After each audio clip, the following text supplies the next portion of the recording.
Pinutulan lang ng Ukraine ng pakpak ang Russia at Iran. Hindi gamit ang napakamahal na sandata na nagkakahalaga ng bilyon-bilyong dolyar.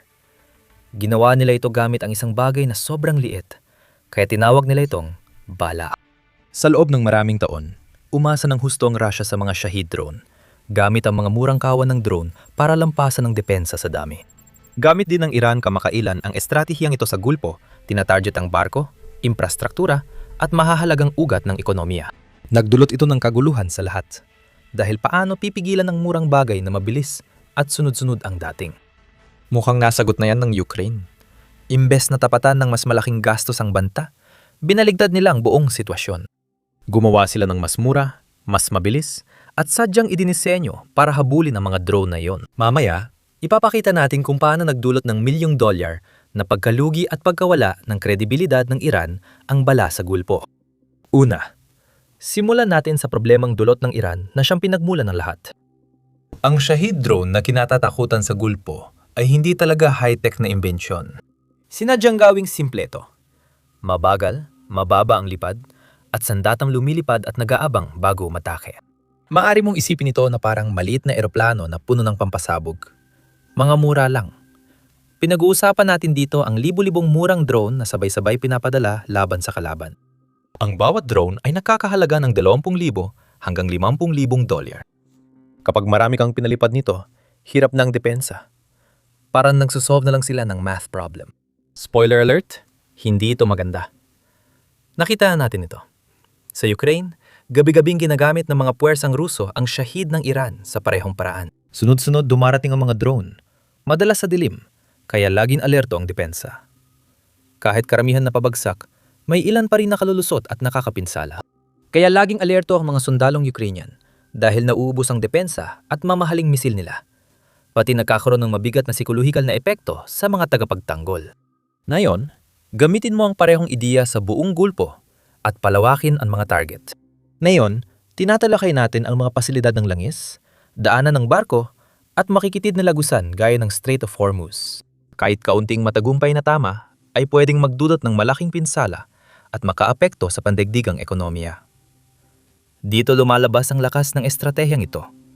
Hindi kailangan ng Iran ng perpektong katumpakan, kundi sapat na dami ng drone na makalusot. Bawat matagumpay na tama ay nagdadagdag ng presyon, habang bawat pagharang ay nagkakahalaga ng pera para sa nagtatanggol.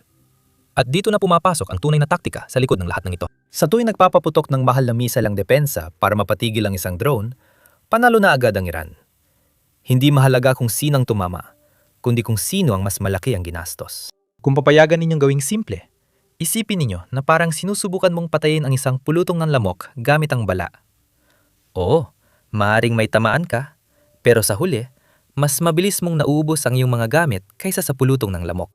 Ang hindi pagkakapantay na yan ay nadudulot ng seryosong problema dahil ang mga makabagong depensa sa himpapawid ay hindi talaga dinisenyo para sa ganitong uri ng labanan. May mga sistema gaya ng Patriot, NASAMS at IRIS na kabilang sa pinaka-advanced na air defense system sa mundo. Ginawa ang mga ito para pigilan ng mabilis na fighter jet, cruise missile at high-value na banta. Pero sobra ito laban sa mabagal at murang drone. Gumagamit ka lang ng isang bagay na nagkakahalaga ng daan-daang libo. Minsan, higit pa sa 1,000,000 dolyar bawat putok para sirain ang isang bagay na mas mura ng husto kumpara doon. Oo, gumagana ito pero hindi practical sa pananalapi sa kalaunan. Doon nagsimula ang presyo na naranasan ng Ukraine simula ng digmaan. Gabi-gabi nilang hinaharap ang mga pag-atake at kitang hindi uubra sa pangmatagalan ang pag-asa lang sa mamahaling mga interceptor. Ganito rin ang sitwasyon sa Gulpo ngayon. Kahit may pera ka, mauubos pa rin dahil sa sunod-sunod na pag-atake. Kaya imbes na humingi ng mas mahal na misil, mas matalinong tanong ang tinanong ng Ukraine. Paano lalabanan ng mura gamit ang mas mura? Doon nagsimulang magbago ang lahat. Diyan pumapasok ang bullet. Kung gusto mong maging ligtas mula sa mga drone sa Gulpo, makakatulong ito. Isang maliit at mabilis na interceptor drone na gawa ng kumpanyang Ukrainian na General Chereshnya. Ginawa ito para sa iisang tungkulin lang. Habulin at wasakin sa himpapawid ang mga drone gaya ng Shahid. Gumagamit ito ng mga kamera para magabayan ng sarili. Maaari itong salpukin ng target o sumabog ng malapit para mapabagsak ito. Walang kailangan na mabibigat na sistema o komplikadong paraan ng paglulunsad. Ito ay nakatuon, simple at direkta. Ganito ito gumagana. Ang mga operator sa lupa ay nakakakuha ng maagang babala mula sa radar o mga tagamasid, tapos maaari nilang ipasa sa bala ang pagsubaybay sa target sa loob ng ilang segundo. Sumusugod ang drone, habang ang optoelectronic camera nito ay nag-scan ng handang 600 metro sa unahan. Kapag nakita nito ang Shahid, nakalock na ang kamera at ang operator o computer vision software ng drone ang nagtutulak dito para patumbahin ang target. Ang mabilis na paglipat mula radar papunta sa kamera, ang dahilan kung bakit mabilis may lunsad ang bala at matapos ang trabaho kahit dumarating ang sunod-sunod ang mga pag-atake sa gabi o sa masamang panahon. Hindi kailangan ng malaking radar o $1,000,000 na misil. Maliit na grupo, simpleng launcher at drone na gawa para habulin ang target. Ang pagiging simple ang punto. Hindi basta-basta ang disenyo nito. Bumabalik lahat ito sa pagpapanatiling mababa ang gastos, mabilis ang paggawa at madaling palakihin ng walang sagabal. Iyan ang dahilan kung bakit ginagamit ang mga 3D printed na piyesa kapag posible at kung bakit nakaayos ang mga linya ng produksyon para mabilis na mapalawak imbes na bumagal kapag tumataas ang demand. Lahat ng desisyon sa paggawa, pagpapanatili at paggamit nito ay nakatuon sa isang layunin na lumilinaw kapag tinitingnan ang target. Karaniwan, ang mga Shahid drone ay bumibiyahe sa pagitan ng 200 at 20 at 200 at 50 kilometro kada oras. Kaya ang bala ay ginawa na may eksaktong flight profile na yon sa isip. Dinisenyo ito para abutin sila kung nasaan sila, hindi para habulin ang isang hindi makatotohanang pamantayan. Pero kapag narating na nitong target, hindi lang nito tinatapatan ng mga yon. Doon na ito nagsisimulang mangguna. Umabot sa 300 at 10 kilometro kada oras ang bala na nagbabago sa takbo ng laban. Imbes na mahirap ang humabol, mabilis nitong nababawasan ng distansya at nakakapwesto agad para umatake bago makapag-react ang target. Pero ang totoong gulat ay nasa presyo. Bawat isa ay nagkakahalaga ng humigit kumulang 2,000 at $100. Doon nagsimulang magbago ang lahat. Hindi sinubukan ng Ukraine na higitan sa gastos ang Iran. Sa halip, binago nila ang sitwasyon. Sa halip na gumastos pa na mas malaki para sa depensa, nakahanap sila ng paraan para makatipid at manalo pa rin. Ang dating talo nilang laro ay naging pabor sa kanila. Ngayon, hindi na mamahaling missile ang gamit laban sa murang drone, kundi mas murang paraan pa kaysa target. Maaring mukhang maliit lang ang pagbabagong ito sa una. Pero kapag sinundan mo ang lohika, binabago nito ang buong labanan. Ang ekonomiya ng digmaan ay nagsisimula ng pumabor sa tagapagtanggol imbes na laban sa kanila. At hindi lang ito ideya sa papel. Nangyayari na ito sa totoong buhay ngayon. Ang Ukraine ang naging pinakamatinding testing ground ng drone warfare sa mundo, kung saan gabi-gabi may bagong pag-atake, mabilis ang pag-adjust, at mahihirap na aral. Hindi lang basta nasa mga laboratorio o tinutesting sa kontroladong lugar ang mga sistemang ito. Nasa labanan sila, ginagamit ng mga totoong operator sa ilalim ng matinding pressure. At dahil sa pressure na yon, nakakamit nila ang mga kahangahangang resulta. Sa ibang lugar, mga drone na pangharang gaya ng bullet ang pangunahing tumutumba sa mga Shahid. Ayon sa ulat, umabot sa 70% ang naitatala sa ilang sektor. Hindi lang ito pagbuti, kundi ganap na pagbabago sa pagpapatakbo ng air defense. Hindi sila tumigil kahit gumana ng sistema, bagkus lalo pa itong bumilis. Patuloy din pinahusay ng mga inhinyero ang bawat bahagi nito. Lalong luminaw ang mga kamera, tumatag ang paggabay at tumibay ang ugnayan ng radar, tagamasid at operator. Hindi basta-basta ang bawat pagbuti dahil konektado lahat sa isang sistema. Maagang matukoy at mabilis maglunsad para mapalit ang distansya bago makalapit ang drone sa target. Habang pinagsasama ang mga bahagi, naging mas gamit ang sistema ng kusa. Kaya na nitong gumana sa gabi, protektahan ng mataong mga lungsod at sabay-sabay harapin ang dagsa ng mga drone. Pagdating sa ganitong antas ng pagiging maasahan, nagbabago ng usapan. Hindi na ito sinusubukan lang. Ito ay isang bagay na ginagamit na sa totoong sitwasyon na may tunay na mga kahihinatnan. At yan mismo ang dahilan kung bakit napakabigat ng nangyayari ngayon. Pagsapit ng Marso 2026, kumalat ang parehong banta ng drone sa gulpo at pamilyar na ang pattern. Nagsimulang tamaan ng mga Iranian na drone ang mahahalagang target sa buong rehiyon at bawat pag-atake ay nagdadagdag ng panibagong antas ng presyon. Sa Bahrain, nagsara ang Bapco refinery dahil tinamaan.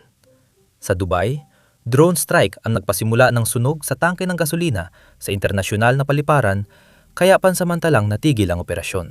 Sa Kuwait, nagkaroon ng mga pag-atake sa mga base ng US. Habang sa dagat naman, nasira ang ilang barkong pangkalakalan at ang ilan ay iniwan matapos masunog o magkaroon ng pinsala sa estruktura. Nagsunod-sunod ang lahat ng mga insidenteng iyon. Sumunod ang kabayaran sa tao kung saan may mga marinong nawala at mga manggagawa sa pantalan na nasugatan. Kapag tiningnan mo ito sa mas malawak na perspektibo, makikita mo ang tunay na punto ng presyon. Lahat dumadaan sa Strait of Hormuz.